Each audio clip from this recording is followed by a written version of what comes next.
অর্থসহ হাদিস পাঠ নিয়ে আসবেন ইউকা হিপস স্কুলের শিক্ষার্থী, হিপস বিভাগের শিক্ষার্থী এবং ইউকা স্কুলের একাডেমিক শিক্ষার্থী, চতুর্থ শ্রেণীর শিক্ষার্থী হাসানুর রহমান তামিম। আসসালামু আলাইকুম ওয়া রাহমাতুল্লাহি ওয়া বারাকাতুহু। عن أبي هريرة رضي الله عنه قال قال رسول الله صلى الله عليه وسلم من لم يدع قول الزور والعمل به فليس لله حاجة في أن يدع طعامه وشرابه।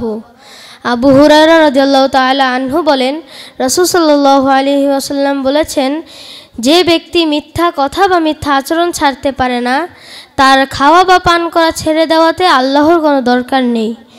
বুখারী আস-সহিহ হাদিস নম্বর 1903। হাদিসটির সনদ ও মতন সহিহ।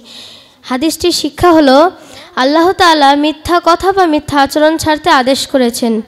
যে সিয়াম পালনকারী মিথ্যা কথা বা মিথ্যা আচরণ ছাড়তে পারে না, সে তাকওয়া অর্জন করে না, অর্থাৎ তার মাধ্যমে সিয়ামের উদ্দেশ্য অর্জিত হয় না। রাসূল সাল্লাল্লাহু আলাইহি ওয়াসাল্লাম এই হাদিসটির মাধ্যমে জানিয়ে দিয়েছেন যে সিয়াম পালন দিয়ে সিয়ামের উদ্দেশ্য অর্জিত হয় না, সে সিয়াম আল্লাহর কাছে কবুল হয় না।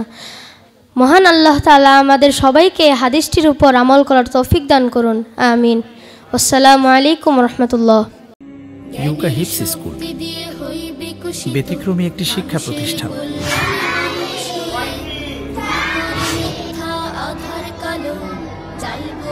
এখানে গতানুগতিক পদ্ধতির বাইরে উন্নত ও বিজ্ঞানসম্মত সেমিস্টার ভিত্তিক পদ্ধতিতে নির্ধারিত সময়ে হিপস সম্পন্ন করার ব্যবস্থা রয়েছে।